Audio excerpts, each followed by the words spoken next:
Happy April, School 52. This is Principal Aronson with our new Book of the Month Club book. And this book is a very exciting book because this person has played trombone in Rochester at the Jazz Festival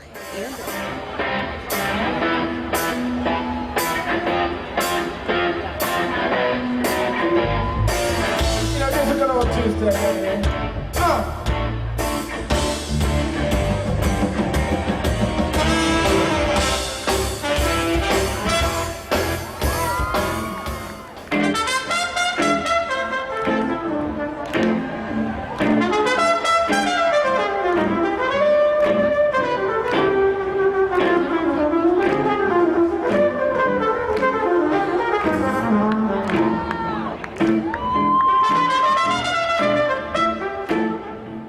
book has won 2 awards. It's won the Coretta Scott King Award as well as the Caldecott Medal.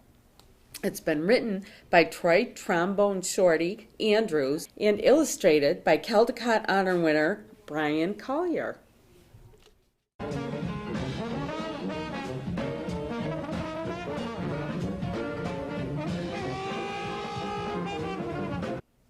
Where you at? Where you at? We have our own way of living down here in New Orleans and our own way of talking, too.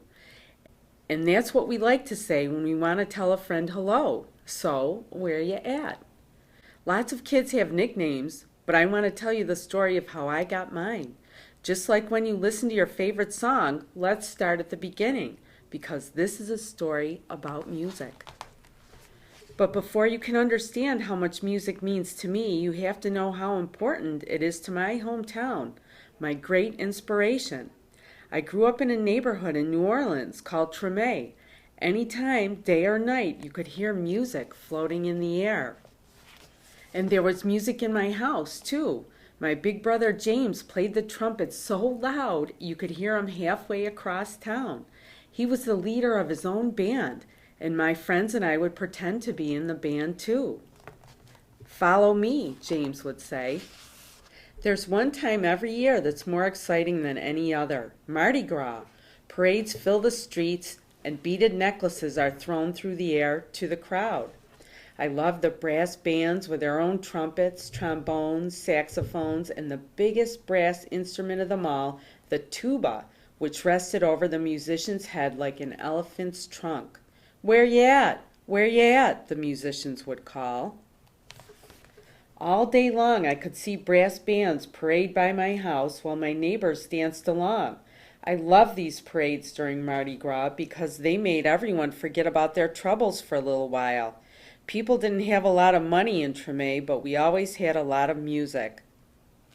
I listened to all these sounds and mixed them together just like how we make our food. We take one big pot and throw in sausage, crab, shrimp, chicken, vegetables, rice, whatever's in the kitchen, and stir it all together and let it cook. When it's done, it's the most delicious taste you've ever tried. We call it gumbo, and that's what I wanted my music to sound like.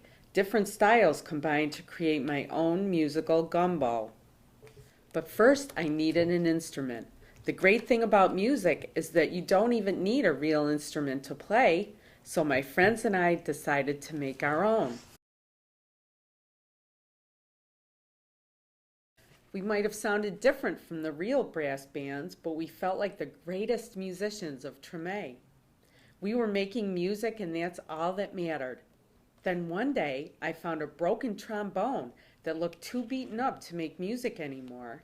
It didn't sound perfect, but finally, with a real instrument in my hand, I was ready to play. The next time the parade went by my house, I grabbed that trombone and headed out into the street. My brother James noticed me playing along and smiled proudly. "Trombone Shorty," he called out, because the instrument was twice my size. Where you at? From that day on, everyone called me Trombone Shorty. I took that trombone everywhere I went, and I never stopped playing. I was so small that sometimes I fell right over to the ground because it was so heavy. But I always got back up, and I learned to hold it up high. I listened to my brother play songs over and over, and I taught myself those songs too. I practiced day and night, and sometimes I fell asleep with the trombone in my hands. One day, my mom surprised me with tickets to the New Orleans Jazz and Heritage Festival, the best and biggest music festival in town. We went to see Bo Diddley, who my mom said was one of the most important musicians of all time. As I watched him on stage, I raised my trombone to my lips and started to play along. He stopped his band in the middle of the song and asked the crowd, "Who's that playing out there?" Everyone started pointing, but Bo Diddley couldn't see me because I was the smallest one in the place. So my mom held me up in the air and said, "That's my son, Trombone Shorty." "Well, Trombone Shorty, come on up here," Bo Diddley said. The crowd passed me overhead until I was standing on the stage next to Bo Diddley himself. I walked right up to the microphone and held my trombone high up in the air, ready to blow. "What do you want me to play?" Bo Diddley asked. "Follow me," I said. After I played with Bo Diddley, I knew I was ready to have my own band. I got my friends together and we called ourselves the 5 o'clock Band because that was the time we went out to play each day after finishing our homework.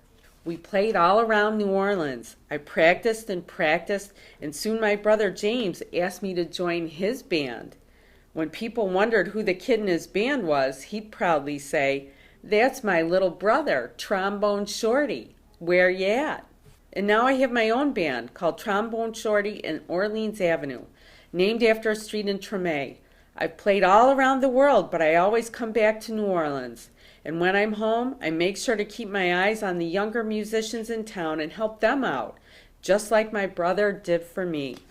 Today I play at the same New Orleans Jazz Festival where I once played with Bo Diddley.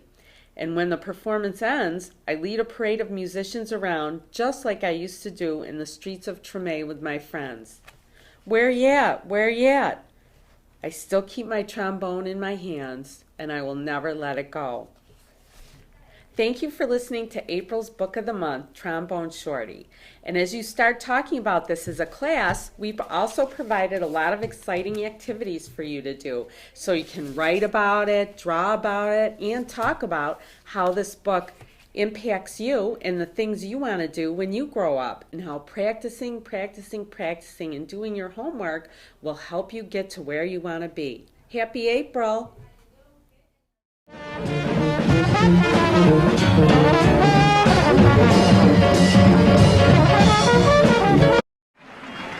Walter Blanding Jr.